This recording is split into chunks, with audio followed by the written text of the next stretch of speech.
Welcome back to Nick Lenz's Comic Corner, Classic Less Known Classics. This episode number 2029 and Doubleshot number 1923. Yeah, I don't have much time doing the anime reviews because I have to basically not only watch the episode, but do a little research. The other time, I figured, do a couple comic horrors. Okay, first up we have is The Amazing Spider-Man by Zeb Wells and John Romita Jr. Volume 2. Now, yes, I did buy this thing because I like Spider-Man, and plus, I'm a fan of the writer. I did get kind of into a debate with people about this particular run. Now, this book basically only contained 3 issues. 6 through 8 of Amazing Spider-Man, Volume 6. Why 3 issues, you might ask? Because issue 6 is issue 900 of the damn series. 900. And it is the only issue this whole run you will not have John Romita Jr. do the artwork. It's Ed McGuinness, which, yes, this guy does have experience drawing Spider-Man. Drew him basically in the Spider-Man Deadpool book. I'm glad he got a chance to do this. It's a 40-page issue. Excuse me about this. Mostly we basically have it where apparently a new version of Living Brain, something by this guy called the Projector. Now here's the thing, this is the 900th issue for the series, and this is your story. A character who would mildly have been building up since issue 1 of this run, and he's in issue 6, which is the 900th issue of the series. And also features Return of the Sinister 6, the classic version of Sinister 6, except that this Kraven is not the original Kraven. This is one of Kraven's clones. This is the last Kraven. But aside from that, it's basically been captured. Though they're free, though in the case of Sandman, they do bring up the events of something happened in Chip Zdarsky's run for Spider-Man, where he really was still an enemy of Spider-Man. Then, of course, they think Dr. Octopus, I'm the leader, even if it really isn't. Here's a strange little thing about Dr. Octopus. Did you know he actually is in another clone body of his? Yes, he's in a clone body. It's actually his second one, because his first one was a clone of Peter Parker. Yes, he hopped into a clone body of Peter Parker in order to basically, do his own thing. And that led to a very brief ongoing series for him as Superior Spider-Man, which I read. It's really good. And pretty much they did with Living Brain, which this is Living Brain's this is basically his return since the previous volume for the series.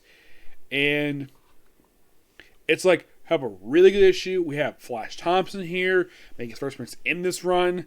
And then right afterwards, we go back to the stuff that a lot of people don't like. We see appearance by Paul, Mary Jane's guy. I say that I act like this way because here's the thing about this guy. I don't like this character. He is by far the most pointless addition to this whole series. Now, he is like an insert put in this book just to tick off basically anybody who likes Spider-Man's marriage with Mary Jane Watson. Now, this guy, part of this run, never appeared before. He just randomly shows up here, and here's the thing. It's on a flashback. We got into a fight with Peter. Yes, seriously. For some reason, I'm not really sure why. That's basically what he did. Now, Peter is starting his new job with Osborn Industries. Or at least Oscorp anyway. This is a brand new version of Oscorp. And here's the thing. I'm glad that Zeb Wells does not ignore what Nick Spencer did with this character. You see, during Nick Spencer's run, the Sin Eater erased his sins. Which apparently no one Osborn doesn't understand that, but he's kind of trying a new leaf. He's kind of become a good guy. And Peter's kind of working for him. They, of course, have a new spider suit for him, which, kind of looks like this. Which, the suit, and of course, they give him a a spider glider. Yes, a spider glider. Also in these 2 issues, we see him take on the Vulture, which he also come on back in issue 900. Now, one thing I should point out, though, I believe it was Spider-Man, they had it where the Vulture wore a helmet. And for some reason, I don't really know why this is. Oh, by the way, I forgot to mention, at the end of issue 900, after, of course, they with the Super Daptor, it makes a brief return here. Yeah. And of course, seeing the destruction of the living brain. Yeah.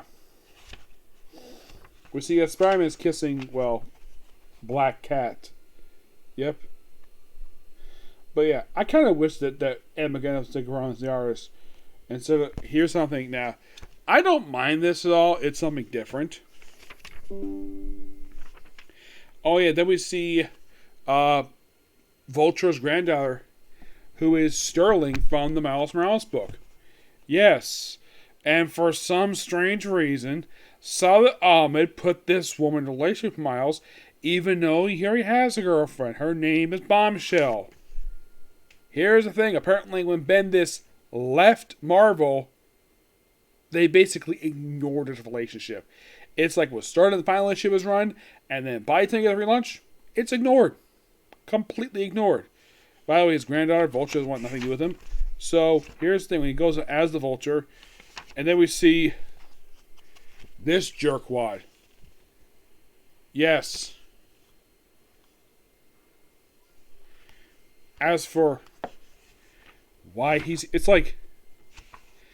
Of course, Osmo, like, he messed with me. And of course, here's the suit. Yeah, that's it.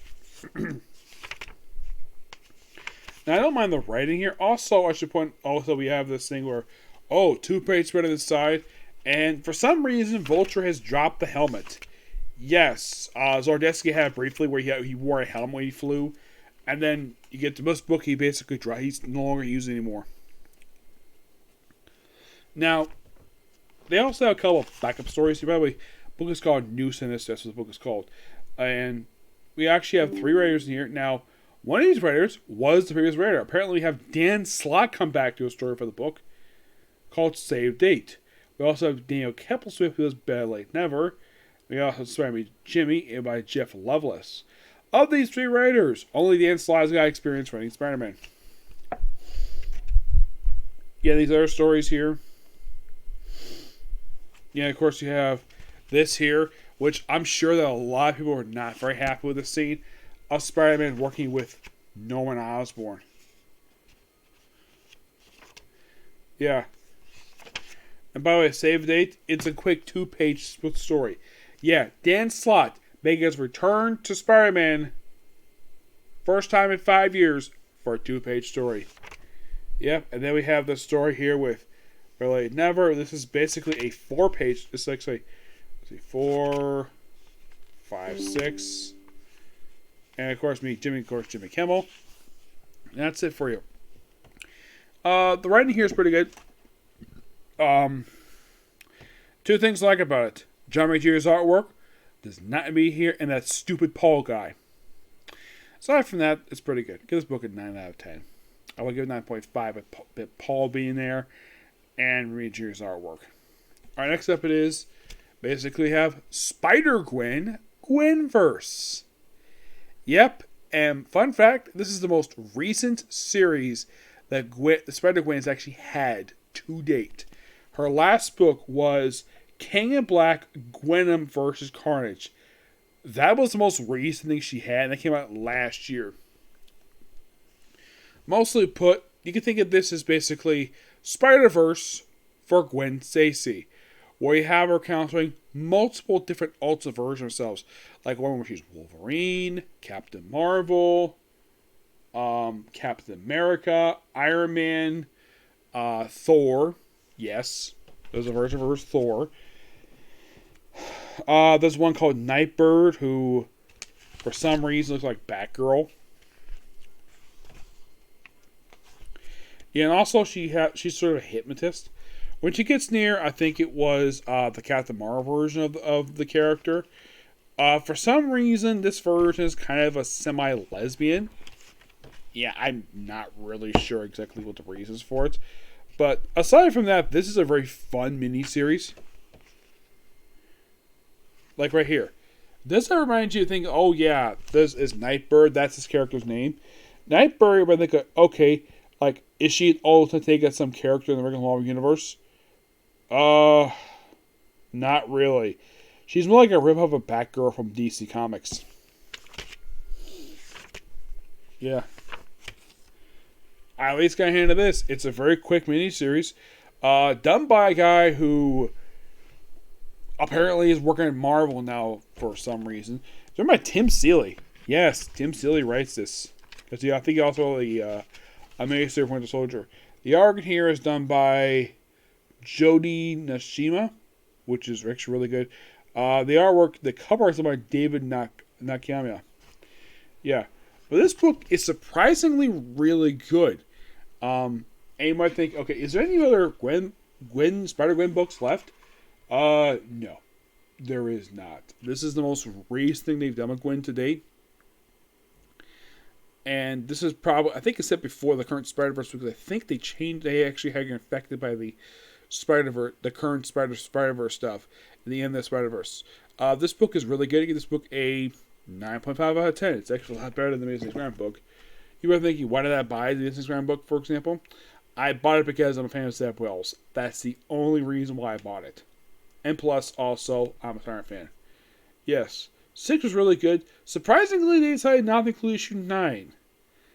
If you're curious about issue 9, it's the tie-in to Avengers, X-Men Eternals, Judgment Day. The big crossover this year of Marvel Comics.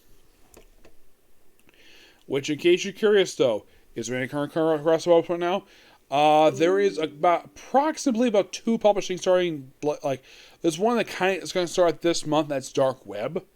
But a lot of this year was basically Judgment Day. Pretty much a good chunk of this freaking year was basically taken up by Judgment Day. Yeah, for some reason, this event took up a lot of this year.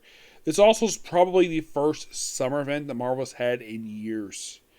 Because normally they have events usually have some beginning of the year, some end of the year, but nothing usually in the middle. Not usually. I'm not really sure why they did Judgment Day for, but they did. But in the case, in the end of the Spider-Verse miniseries for Spider-Man, that's just a miniseries. It's not affecting our book at all. It's not affecting Amazing Spider-Man. Oddly enough, I would have thought that basically that, it's a return for Spider-Gwen. Maybe would have brought back Jason Latour. Nope. Let's bring Tim Seeley in the book. A guy who wrote Nightwing. Yep. But yeah, that's particularly a particular view. Yeah, I don't have time to do another video tonight. This is my last one I could do. I wasn't doing a comic corner, but I got to save for tomorrow. And tomorrow, a comic corner, and hopefully, just hopefully, and I think it'll be this is the case of it tomorrow, I will get on some anime because one night of the week I don't have anything going on. Yep. Next video. Bye.